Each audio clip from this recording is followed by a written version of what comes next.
They told her the woods were quiet now, that whatever was hidden in those hills had long been forgotten. But as Scarlett Bennett stood before the rusted gates of that bunker, surrounded by trees older than memory, she felt something stir in her chest, a kind of pull, like the land itself had been waiting for her. She wasn't a soldier, she wasn't a historian, just a 29-year-old woman who came back to clear out her late grandfather's cabin. The storm last week had knocked down a few trees on the property, and when Scarlett followed the muddy path behind the house, she found this an old concrete shell tucked into the side of a hill, nearly hidden beneath moss and silence. It was the guns on the roof that caught her breath first. Rusted, massive, still pointed toward the sky like they hadn't gotten the message that the war had ended. The gate was closed. The air was damp. But something inside her, maybe curiosity, maybe fate told her this wasn't just an abandoned bunker. And when she finally pushed open that iron door, she found something so unexpected, so human. It brought her to tears. The hinges screamed when Scarlett forced the gate open. It wasn't the kind of creak you hear in old houses. It was the sound of something that hadn't been disturbed in decades. She ducked under a sagging beam and stepped inside. The air hit her like a wall cold, wet, metallic. Dust clung to her lips. The smell of rust and rot burned her nose, but she didn't turn back. Her flashlight pierced the darkness, its beam trembling as much as her hands. She whispered to herself, "Just a bunker, just history. Nothing to be afraid of." But that didn't explain why her heart was pounding in her ears. The corridor was narrow. Concrete walls closed in on both sides, covered in streaks of mineral decay. She passed old hooks, still bolted into the walls, maybe where coats once hung, maybe rifles. At one point, the ground sloped downward, and the air got colder, heavier. Scarlett stopped at a rusted door marked with faint black letters. Almost invisible now. Zimmer 3. German. Her grandfather had fought in World War II, but he never talked about it. Not once. She reached for the handle. It was stiff, frozen in place by rust, but it gave way with a snap. She pushed the door open. Inside was a small room, a desk, a cot, a metal chair overturned in the corner, everything coated in a thick layer of dust. But that wasn't what made her breath catch. On the wall carved directly into the concrete was a name, Amelie, and beneath it, in jagged German script, Sie ist hier gewesen. She was here. Scarlett stared at it, her throat dry. She wasn't sure what she expected to find in this bunker. Maybe old weapons, rusted rations, decaying uniforms. Not a name, not a message. She stepped closer. The carving was deep, desperate, like someone had written it in a hurry not to be remembered, but not to be forgotten either. And then she noticed the floorboard near the cot was loose. Her breath caught again, kneeling slowly. She pried it open. Inside, wrapped in wax cloth, was a small wooden box. Her hands trembled as she lifted it out. Inside, she found photographs, old, black and white, faded. One showed a woman, no older than Scarlett, standing in a field, holding a child. Another showed a group of people, 7, maybe 8, standing near what looked like a barn, all facing the camera with tired eyes. But what shook her the most was a small, folded letter tucked in the bottom of the box. It was written in German, but her high school classes were enough to catch the message. We hid them, all of them. The boy is safe. The others, I do not know. If they come, burn this. There was no signature, only initials. L. Scarlett sat there for what felt like hours. The air didn't feel cold anymore. It felt sacred. She imagined the people who had hidden in this room, refugees, resistance fighters, maybe even children. And then she realized this wasn't a German bunker for soldiers. This was a hideout, a sanctuary. Her grandfather had owned this land for 50 years. Why hadn't he ever told her? Then she remembered something. She stood up, heart racing, and turned to leave. Back at the cabin, in the attic, there had always been a locked trunk. Her father never opened it. Said it was her grandfather's, and that some ghosts are better left buried. But now Scarlett needed to see what was inside. She hiked back through the wet woods, clutching the box to her chest like it might disappear if she loosened her grip. The sky had turned a pale gray, heavy with mist. The cabin stood silent, the screen door creaking in the wind. Inside. She climbed the attic ladder and crawled into the low-ceilinged space that always smelled like cedar and dust. There it was. The trunk. She forced it open with a crowbar. The lock snapped with a crack that echoed like thunder. Inside letters. So many letters. Some in German, some in English, some so faded she could barely read them. One was addressed to her grandfather. It read, "Dear Thomas, we made it. The children are safe. I still hear the voices at night, but I think of the bunker and your kindness, and I feel hope. Please never tell anyone, for their sake, for mine." Up. Scarlett sat back on her heels, tears welling in her eyes. Her grandfather hadn't just fought in the war. He had come back and kept fighting quietly, bravely, without recognition. He had given people shelter, had risked everything to protect them, and then kept it secret for the rest of his life. She thought of how quiet he had been, how often he'd sit by the window, just staring out at the woods like they were speaking to him. Now she knew why. He wasn't hiding from the past. He was carrying it. And now, she was the one holding it.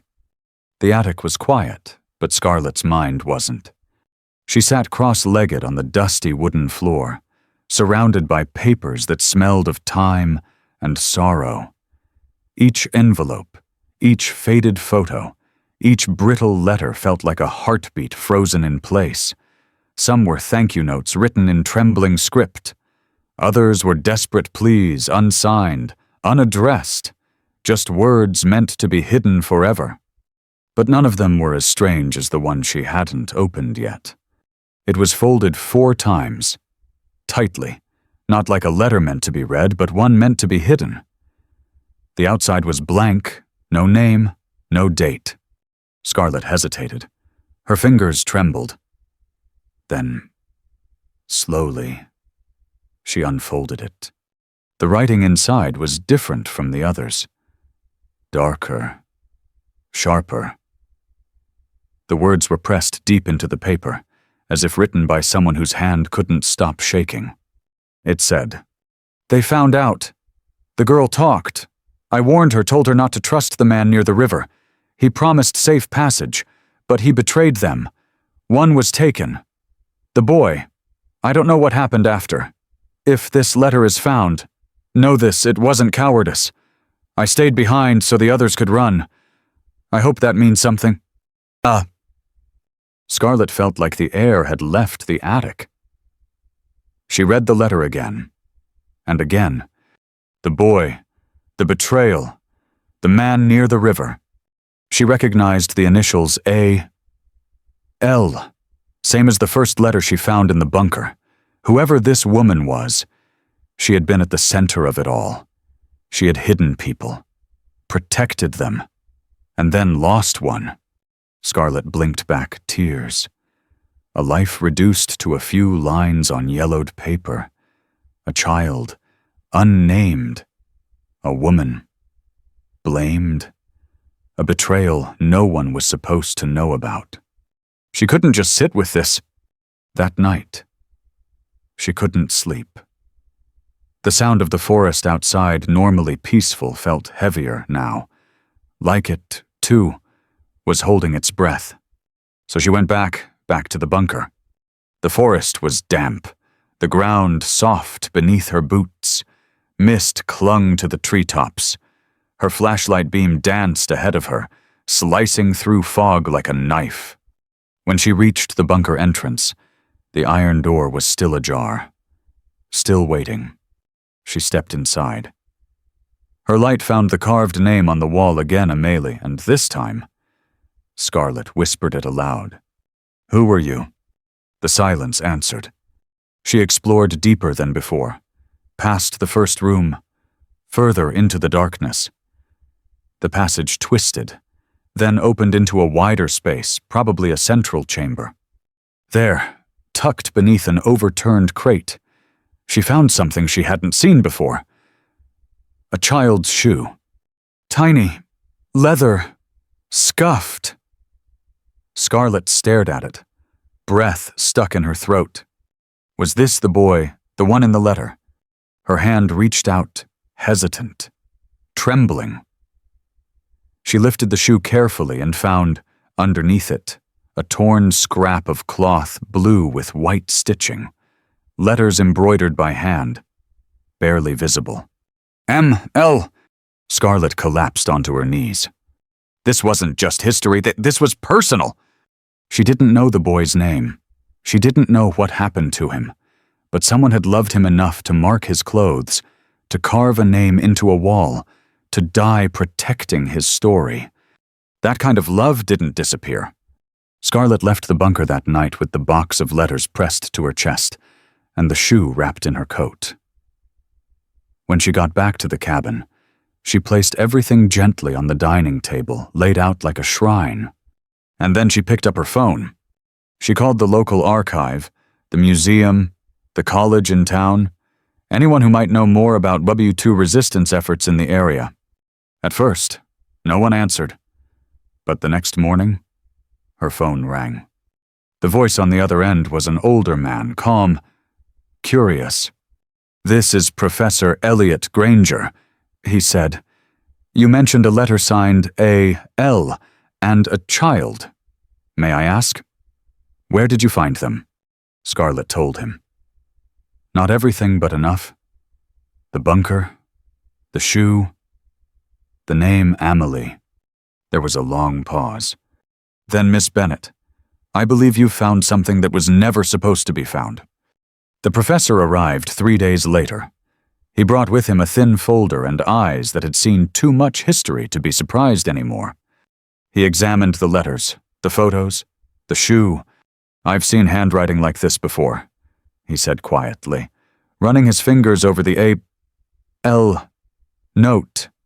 There was a woman, Amélie Laurent, who was part of a resistance route that stretched through Quebec and into Vermont.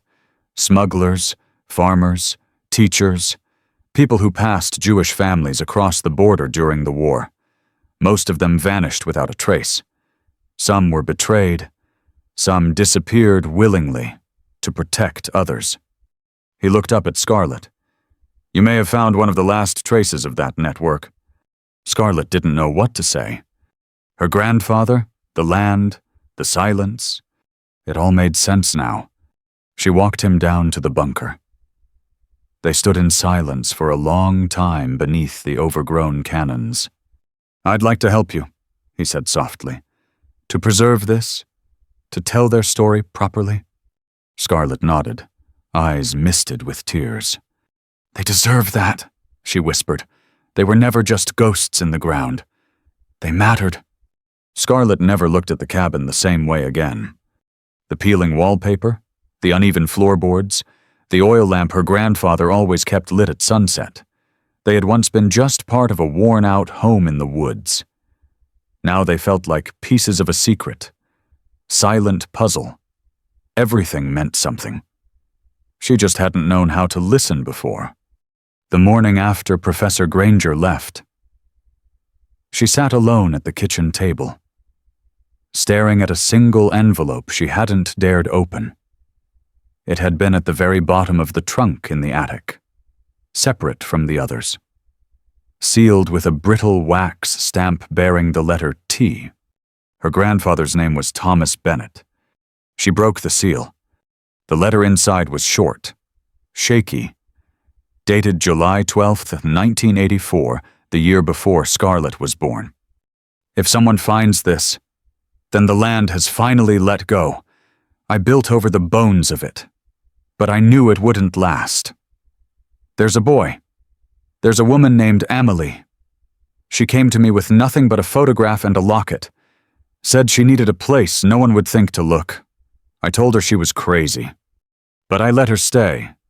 I think it was the child. He looked like he hadn't smiled in years. She left one night during a storm. Said she was meeting someone near the river. She never came back. A week later, the barn burned. T.B. Scarlett pressed her fingers to her lips, heart racing. He had known. All those years, the way he never let her near the woods, never spoke about the war, it wasn't bitterness. It was grief. He hadn't told the story because it hurt too much. She remembered the night he passed away. He had been frail, barely able to lift a glass of water.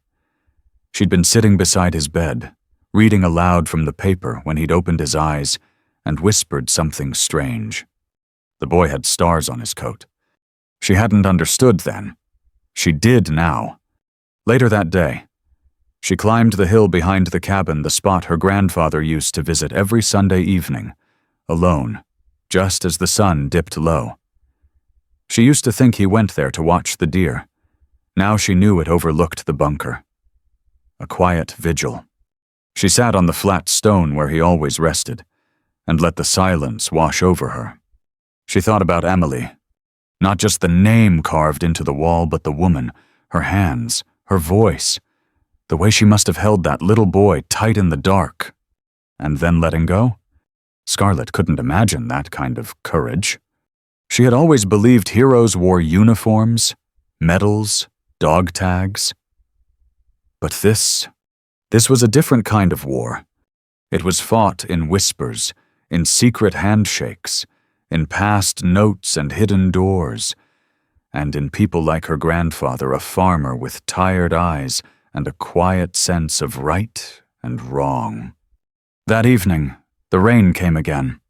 Scarlett lit the old oil lamp on the porch, the same one Thomas Bennett had lit 1,000 times before her. The flame flickered in the wind, fragile but steady, just like her heartbeat. She took out the shoe, the child's shoe from the bunker, set it gently on the table beside the lamp. Then she opened her laptop and began to type. The Bennett Refuge, a hidden chapter of resistance. It felt surreal. She wasn't a journalist. She wasn't a historian. She was just a granddaughter with a story that refused to stay buried. Her fingers moved faster than her thoughts, guided by something deeper. The story poured out the bunker, the letters, the betrayal, the photograph of Amelie, the initials sewn into the cloth, the names never spoken. When she finished, it was past midnight. The rain had stopped, and the woods were quiet again.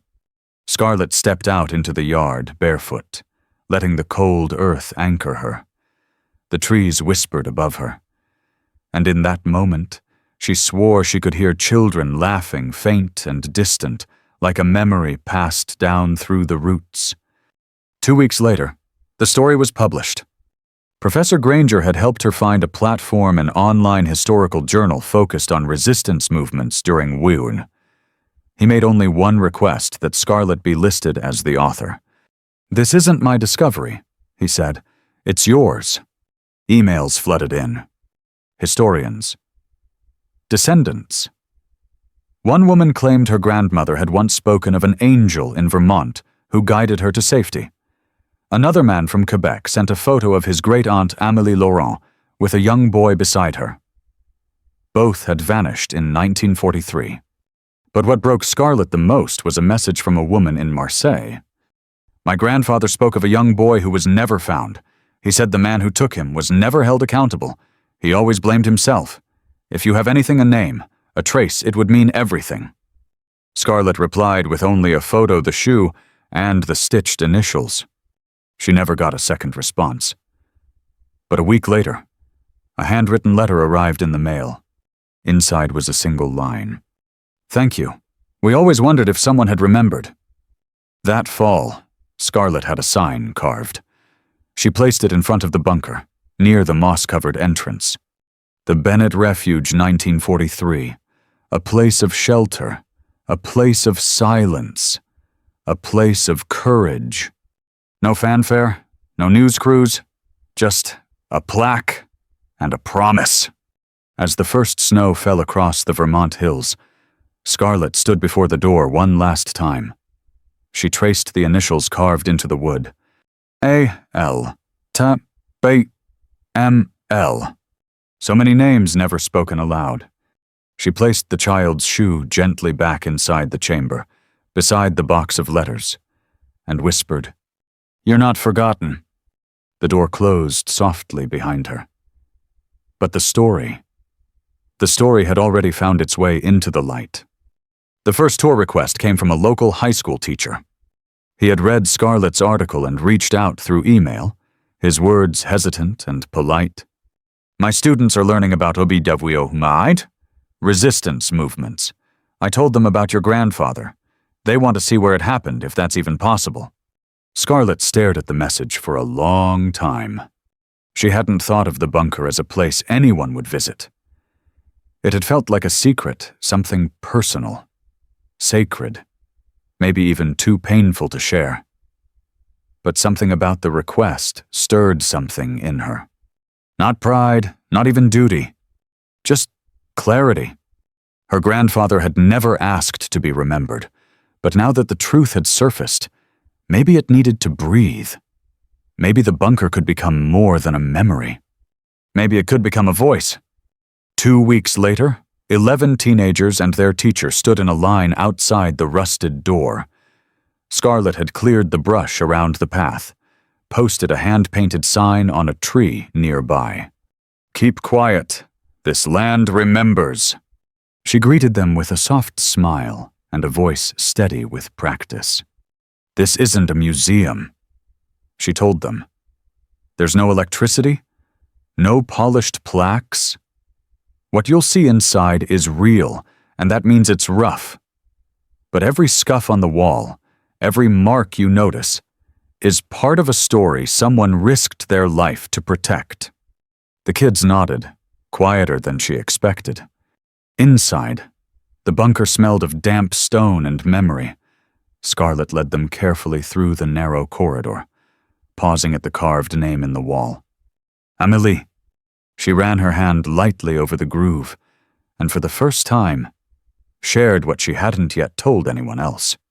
"They say names are the last part of us to disappear. She carved hers here not for glory, not to be found. She carved it because she wanted someone to remember her son." One of the students wiped her eyes. Another took a deep breath, looking down at the floor like it had just become sacred ground. Scarlett showed them the crate, the shoe, the locket. She didn't dramatize anything. She didn't need to. The room carried its own weight. Before they left, the teacher placed a small paper crane on the edge of the trunk. "From one generation to another," he whispered. "That visit turned into another, then another." Word spread quickly through teachers, historians, even a few distant relatives of families who had once fled persecution in Europe.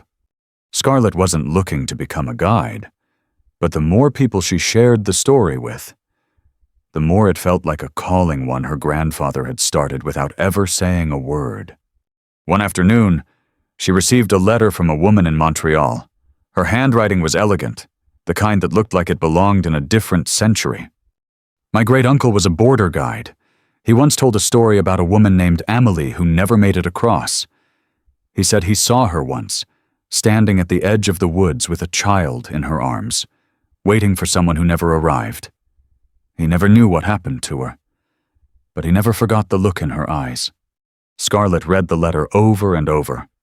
Amélie hadn't just vanished. She had been seen. She had been real.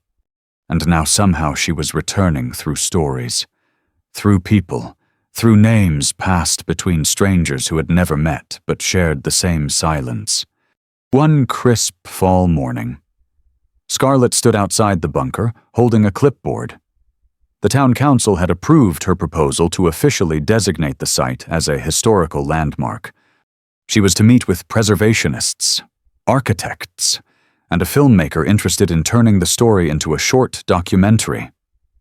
It all felt surreal. The woman who had once come to this cabin only to clean out the attic was now the custodian of something far bigger. She remembered what Professor Granger had told her weeks ago. Opening a door is easy.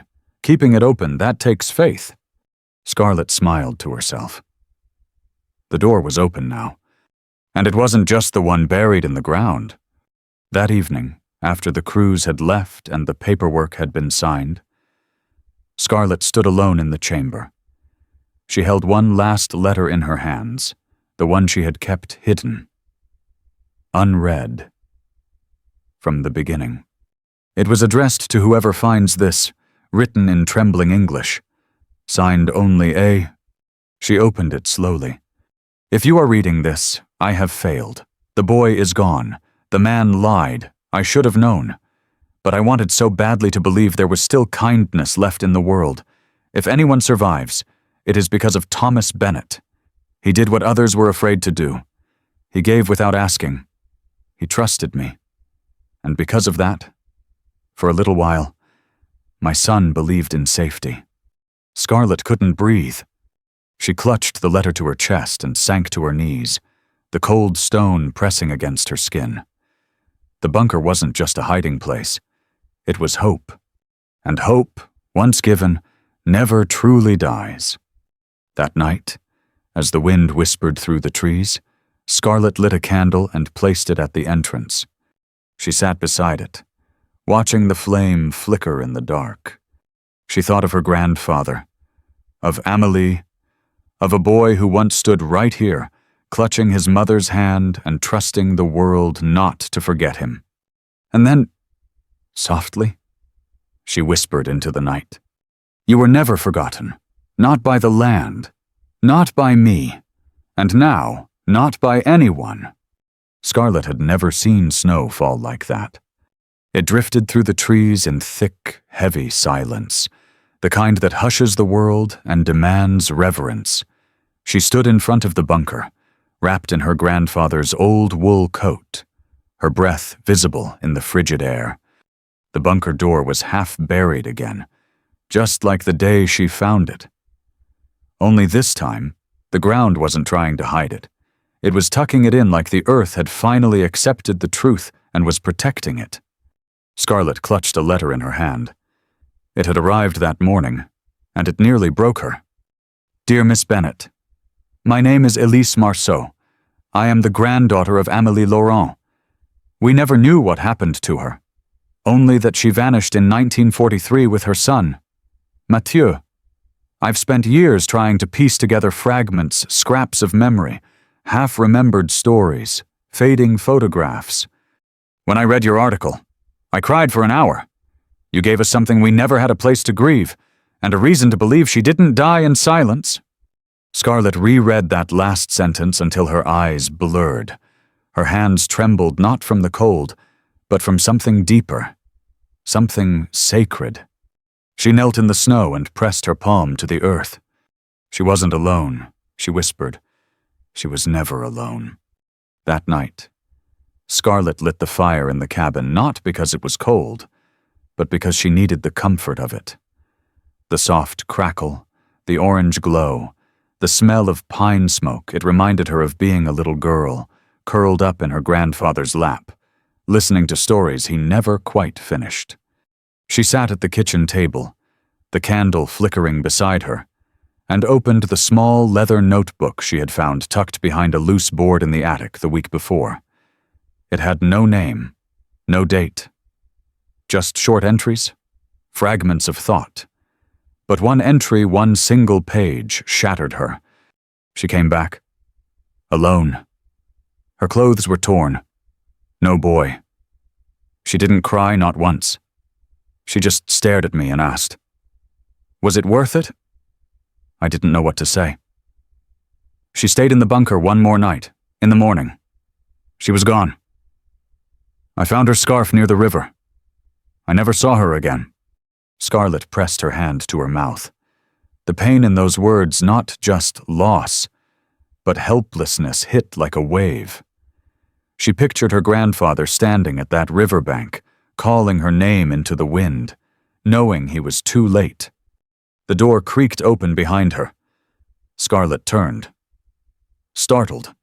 It was Miss Corin, the oldest woman in the town, wrapped in a navy coat and a scarf that looked hand-knit. "I saw the lights on," Corinne said softly. "Figured you might be up." Scarlett nodded, too choked to speak.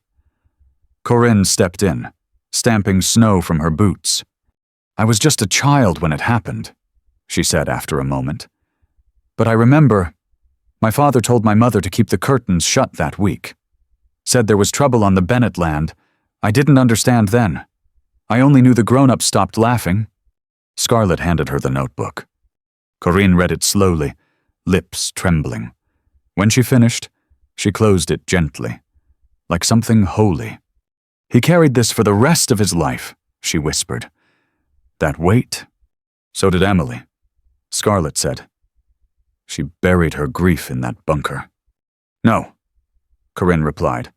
"She planted it, and you brought it to bloom." Scarlett didn't expect the tears, but they came anyway, hot and sudden.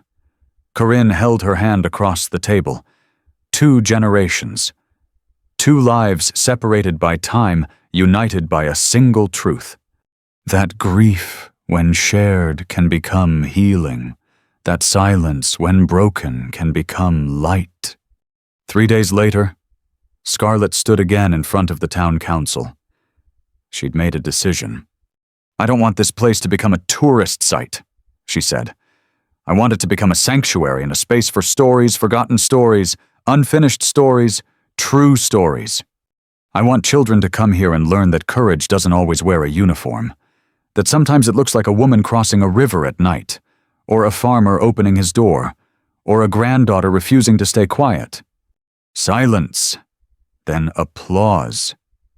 Quiet, respectful, the kind that comes from people who have been moved in ways they don't know how to explain." The following spring, they held a small ceremony at the bunker. No ribbon cutting, no fanfare. Just people, standing shoulder to shoulder in the grass. Some brought letters, some brought flowers. One woman brought her daughter and simply whispered, "Thank you." Scarlett stood near the door and read a new plaque aloud. Here stood a refuge, not of steel or politics, but of conscience, of courage, of humanity. She didn't cry this time. Not because she wasn't moved, but because she finally felt whole. That evening, as the sun sank low behind the hills, Scarlett returned to the chamber alone. She carried a small tin box. Inside it, a copy of Amelie's final letter. A photo of Mathieu, aged 5. A single paper crane, signed from the class of 2023. And a short note in Scarlett's own handwriting. "You were not lost. You were loved, and we remember." She placed the box in the corner where the light from her lantern still reached. Then she whispered, once more, "Rest now." The wind outside sighed through the trees, and for the first time since the door had opened, it felt like the story had exhaled. The valley had changed. Not in the way that cities change with noise and movement and construction, but in the quiet way that only truth can change a place. The old path leading down to the bunker was now lined with wooden markers, each one bearing a name, or just a word: hope, silence, courage, remembrance. Scarlett walked the path barefoot that morning. The grass was still damp with dew, and the sky glowed with that gentle light that only comes just before sunrise. Not gold, not blue, but something between the two. Like the breath of something sacred. She hadn't planned for any of this. She came to clean out a cabin. She stayed to open a door. But in opening it, she had unleashed something far older than memory, a story too heavy to be buried, too human to be ignored. The Carter Refuge, as it was now officially called, had become more than a historical landmark. It was a place where people came to feel, not to see, not to spectate, but to sit in the chamber, press a hand to the wall, and remember what silence can hide. There was no admission, no gift shop, just a journal at the entrance, tucked into a metal box. Visitors wrote in it quietly, reverently. Scarlett had read hundreds of entries by now, but one stood out. My grandfather was never the same after the war. He used to wake up screaming. We never knew why. After sitting here today, I think he might have known this place. I think he might have helped, or needed help. Either way, I understand him now. Thank you. M.T. Seattle. Scarlett had cried when she read it. Because the bunker had done what generations of words could not, it had made people feel what was lost. And in doing so, it had begun to heal something no one realized was broken. One afternoon, while sitting under the oak tree, Scarlett heard footsteps behind her. She turned and saw a woman, maybe in her 70s, wearing a pale scarf and holding an envelope. Her eyes were soft, unsure. "Are you Scarlett Bennett?" she asked. "Yes," Scarlett said, standing. "Can I help you?" The woman held out the envelope with trembling hands. "I believe this might belong to your grandfather, or maybe to Amélie. My name is Josephine Laurent." Scarlett felt the air freeze. Josephine Laurent. She took the envelope slowly, her fingers numb. Inside was a faded photograph. A woman, Amélie, unmistakably holding a little boy in her arms. They were standing on a small boat. Behind them, a man was waving from the riverbank. On the back, someone had written "Safe, 1943. Scarlett looked up, eyes wide, her voice cracking. "He made it." Josephine nodded, eyes filled with tears. "Mathieu was my uncle. He survived. He lived in Quebec. He passed in 1998, but he had children. And every year, he would place a flower on the banks of the Richelieu River and whisper 2 words. Thank you. Scarlett couldn't speak. She only nodded as tears streamed down her face. All this time, she had mourned for a boy who vanished in silence. And now she learned he had lived in gratitude. Later that night, Scarlett returned to the bunker alone. She stepped inside slowly, holding the photo to her chest. The chamber was quiet, warm somehow, like it had heard the news and sighed with relief. She placed the photo inside the trunk, beside the letters and the child's shoe, and then she knelt. "You made it," she whispered. "You made it." She thought of Amélie, of her final walk into the dark, of the scarf left at the river's edge. Maybe she had been taken. Maybe she hadn't survived. But her son had. And that meant in a way she had. 2. The following spring, Scarlett stood at the entrance of the bunker with a young girl beside her. She was 9, with big brown eyes and an endless list of questions. So, the people hiding here were like superheroes. Scarlett smiled. They were better than superheroes. She said, "They were real." The girl nodded solemnly. "If I ever have to hide someone, I will." Scarlett looked down at her and placed a hand on her shoulder. "That's the bravest promise you can make." The girl grinned. "My name's Amélie too, you know." Scarlett blinked, her throat catching. "I know," she whispered. "I think the world remembered just in time." That night, Scarlett lit one final candle in the chamber. Its glow flickered across the soot-stained stones. The initials, the letters, and the memories too deep for ink. She stood in the doorway, letting the wind wrap around her like a quiet hymn. And in that moment, she felt it the valley breathing again. Not in grief, not in silence, but in peace. The past had spoken. The present had listened, and the future was ready to carry the story forward. Sometimes history doesn't knock. Sometimes it whispers beneath your feet. Scarlett came to her grandfather's cabin expecting dust, decay, and silence. What she found was a hidden legacy not of violence or victory, but of quiet courage. We're often taught that heroes stand tall, speak loud, and carry flags. But some heroes kneel beside strangers in the dark. Some carve names into stone walls with trembling hands. Some leave doors open when the world tells them to shut them. The greatest acts of humanity are often the ones done in secret, without credit, applause, or even hope of being remembered. But truth has roots, and no matter how deep you bury it someday, it rises. The lesson: do what's right, even if no one will ever know. Because someone might, one day. And when they do, they'll whisper your name into the light, and the world will remember. The end. Up next, 2 more powerful stories you won't want to miss. Click to keep discovering the hidden truths that change everything, and don't forget to subscribe if you believe courage should never be forgotten.